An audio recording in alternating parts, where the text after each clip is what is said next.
বসন্ত বিদায়ে গরম আসতে চাইছে, বিদায় নিতে চাইছে না শীত। আজকে আমি আপনাদের নিয়ে চলে এসেছি ডোমজুড়ের আদ্যাপীঠ।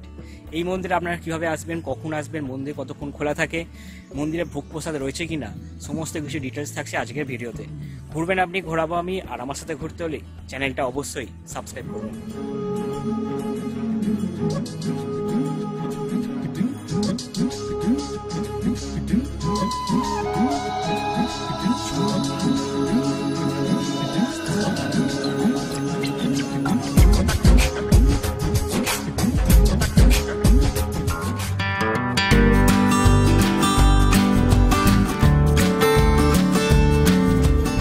চারিদিকে সবুজ মাঠ, গাছপালা, আর তার মাঝে এইখানে রয়েছে ডোমজুড়ের আদ্যাপীঠ।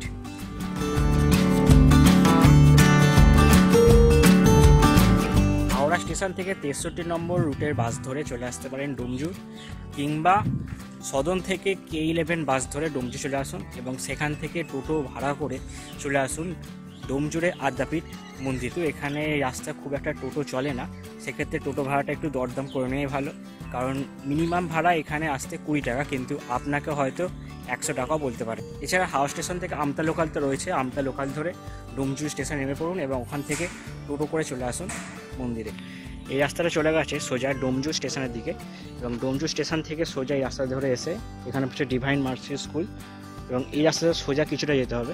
সেই স্কুলের পাশ দিয়ে এই সোজা রাস্তাটা এসছে, এসে ওই যে এখানে সাদা কালো পোলটা আছে, ওই পোলের পাশ দিয়ে একটা রাস্তা নেমে গেছে, সোজা চলে গেছে ওই পাশে। ওই রাস্তা ধরে সোজা কিছুটা গিয়ে আবার নিতে হবে, বাঁদিকে টার্ন নিতে হবে। বাঁদিকে টার্ন নিলে কিছুটা গিয়ে হচ্ছে আদ্যাপীঠ মন্দির। মন্দিরটা দেখা যাচ্ছে, ওই যে সামনে চূড়া দেখতে পাচ্ছেন, ওইটা হচ্ছে আদ্যাপীঠ মন্দির। এই মুহূর্তে দাঁড়িয়ে রয়েছি একদম মন্দিরের প্রবেশদ্বারের সামনে। ওপরে লেখা রয়েছে দক্ষিণেশ্বর রামকৃষ্ণ সংঘ আদ্যাপীঠ। চলুন এবার প্রবেশ করি। প্রবেশ করতে বাঁদিকে রয়েছে এই মন্দিরের বা আশ্রমের প্রতিষ্ঠাতা স্বর্গীয় দ্বারিকানাথ চন্দ্র মহাশয়ের স্মৃতির ফলক ও তার মূর্তি। মন্দির চত্বরের মাঝে রয়েছে বেশ বড় একটি শিবলিঙ্গ, সাথে রয়েছেন নন্দী মহারাজ। ঠিক এরপরেই রয়েছে আদ্যামার মন্দির। মন্দিরের মধ্যে তো প্রবেশ করবই, তার আগে মন্দিরের চারপাশের পরিবেশটা একটু ঘুরিয়ে দেখিয়ে দিই। মন্দিরের পাশেই রয়েছে বেশ বড় একটি পুকুর। ঠিক ওই সাইডটা হচ্ছে মায়ের মন্দির, আর এই পাশে একটা বেশ বড় একটা পুকুর রয়েছে। আর পুকুরে দেখতে পাচ্ছেন দুটো ঘাট, এ পাশে একটা, পাশে একটা। চারিদিকে বিভিন্ন গাছ দিয়ে ঘেরা ঠান্ডা পরিবেশ, বিভিন্ন ফুল আর নানা পাখিদের আওয়াজে একটা সুন্দর মনোরম পরিবেশ। এখানে এলে আপনার মন ছুঁয়ে যাবে।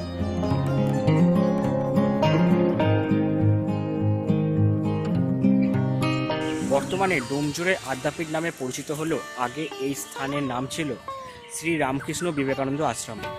ঠাকুর রামকৃষ্ণদেব, মা সারদা দেবী ও স্বামীজির ভাবাদর্শে অনুপ্রাণিত গৃহযোগী দ্বারিকানাথ চন্দ্র মহাশয় তাঁর জীবনের সঞ্চয় বিনিময়ে এই স্থানে গড়ে তুলেছিলেন শ্রী রামকৃষ্ণ বিবেকানন্দ আশ্রম, যার মাধ্যমে তার স্বপ্ন ছিল মানব সেবা, শিক্ষার প্রসার, স্বাস্থ্যের উন্নতি, গোমাতা সেবা, বৃক্ষরোপণ। আর এই সমস্ত কাজ দীর্ঘ 20 বছর ধরে করার পরেও তার স্বপ্ন পুরোপুরি পূরণ না হওয়ায় জীবনের অন্তিম লগ্নে দক্ষিণেশ্বর রামকৃষ্ণ সংঘ আদ্যাপীঠের সংস্পর্শে আসেন এবং আদ্যাপীঠের কর্মযোগে উদ্বুদ্ধ হয়ে তাঁর সৃষ্ট এই আশ্রম দক্ষিণেশ্বর আদ্যাপীঠ সংঘকে আইন অনুসারে নিঃশর্তে দান করে আজকের এই আদ্যামায়ের আদ্যাপীঠ স্থানের সূচনা করেন। চলুন এবার মাঠ দর্শন করি। বেশ বিশাল বড় মন্দিরের গর্ভগৃহ, একদমই আদ্যাপীঠ মন্দিরে যেমনটি আমরা সবাই দেখে থাকি ঠিক তেমনই রূপে আদ্যামা এখানে বিরাজমান।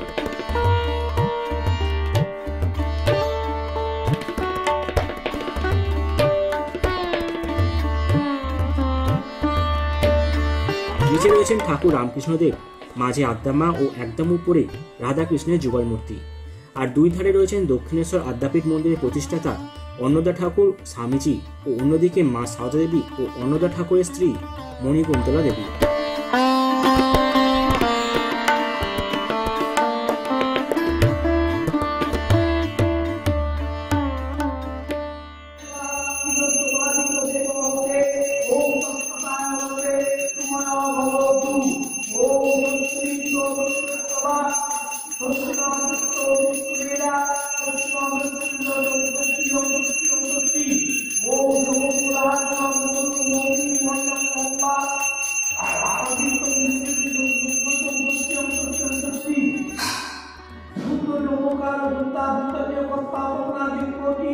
भूमिराज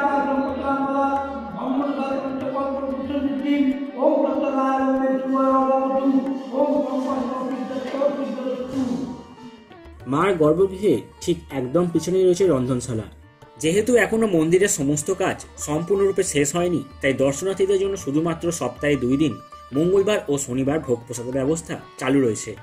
ভোগের কুপন মূল্য 70 টাকা। এছাড়া আপনি যদি অন্য কোনো দিন মন্দিরে আসেন এবং ভোগ প্রসাদ গ্রহণ করতে চান, তাহলে নিচের নম্বরে যোগাযোগ করে নিতে পারেন।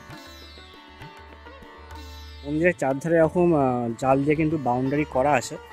এই বাউন্ডারি এরিয়াটা কিন্তু পুরোটাই মন্দিরের মধ্যে 35 বিঘা জমির ওপর হয়েছে এই মন্দির। এখনও দেখতে পাচ্ছেন মন্দিরের অনেক কাজ বাকি রয়েছে, সুতরাং এই বাকি কাজগুলো শেষ হতে মোটামুটি আরও 3-4 বছর টাইম তো লাগবেই। তখন কিন্তু মন্দিরের গঠন বা দর্শনদারি কিন্তু অনেকটাই বদলে যাবে। হাওড়ার এই আদ্যাপীঠ মন্দির খোলা থাকে সকাল 7টা থেকে দুপুর 1টা পর্যন্ত ও বিকেল 4টে থেকে সন্ধ্যা 6টা অবধি।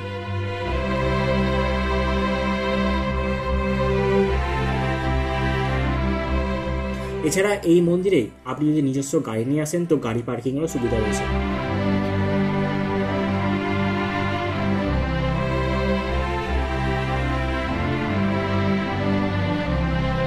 তো আজকের ভিডিও আমি এখানেই শেষ করছি। আশা করি ভিডিওটা ভালো লেগেছে। ভালো লাগলে অবশ্যই লাইক, শেয়ার এবং চ্যানেলটি অবশ্যই সাবস্ক্রাইব করে পাশে থাকবেন।